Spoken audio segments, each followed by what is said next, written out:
Pronouns belong to the world of nouns and behave like them. A pronoun is literally a word that stands in for a noun. Rather than referring to the person again or the thing again, a pronoun is used in place of, and it points back to the original use of the noun, which we would call the antecedent of the pronoun. Now, there are a variety of pronouns, and we'll explore them all in due course. But for now, we're going to look at personal pronouns.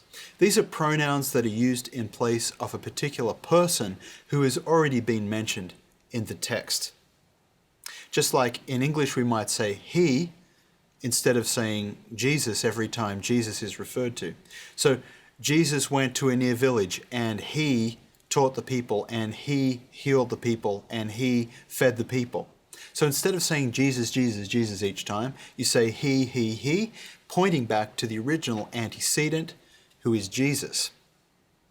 Now, just as in English, so in Greek, the personal pronoun can change depending on the nature of that first noun. So Jesus is a masculine singular noun, so you use a masculine singular pronoun to refer back to him.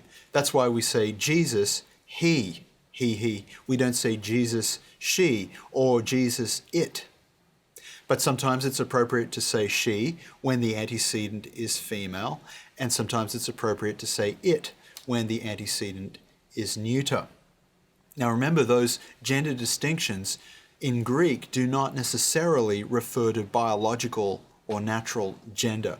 They're grammatical categories. And so the pronouns will agree in gender with their antecedent. Although it is true also that in Greek, sometimes if the antecedent, say, is in the neuter case, say the word for boy is neuter in Greek, but then when the pronoun is used, because a boy is referred to, the pronoun may actually break alignment in gender and be used as a masculine pronoun because the author knows that you're referring back to a male boy.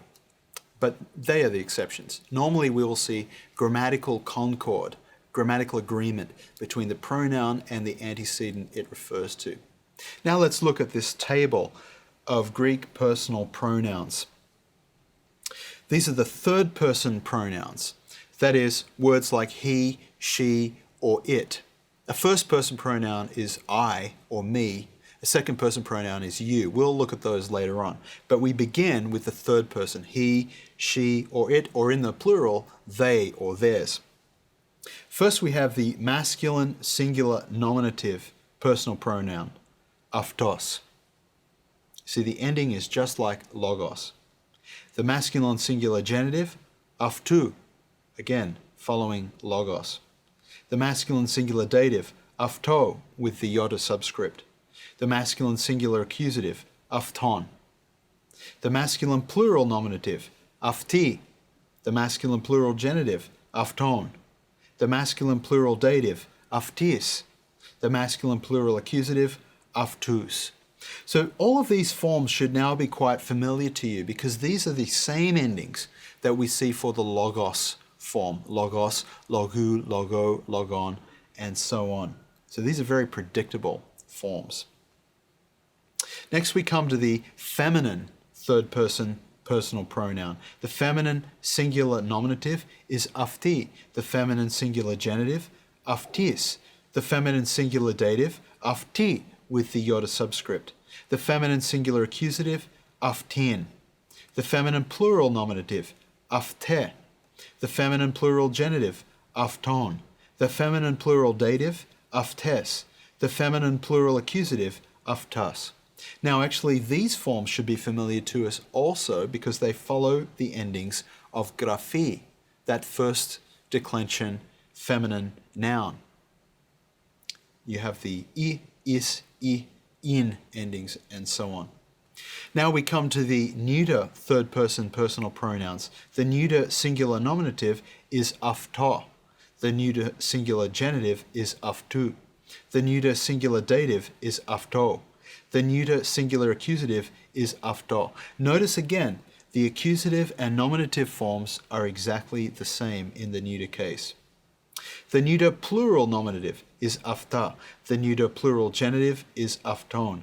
The neuter plural dative is aftis. And the neuter plural accusative is afta. Again, the accusative and nominative forms are the same forms in the plural. So this is the table of third-person personal pronouns. All of these endings should be familiar to us. The only one that might be a little confusing is the neuter, because the only neuter form that we've learnt so far is ergon, which has a ni or a nu in the ending, in the accusative. Here with aftar, in the nominative and the accusative, there is no ni at the end. There is no nu. It is aftar, not afton. Otherwise, all the other neuter endings are the same as you would expect for ergon. So this table represents a large number of words in the New Testament. Around 5,500 words in the New Testament will be learnt once you know these words. So this is a very significant table. And the good news is you already know how to form most of it. So take a good look, learn the patterns, and we'll go from there.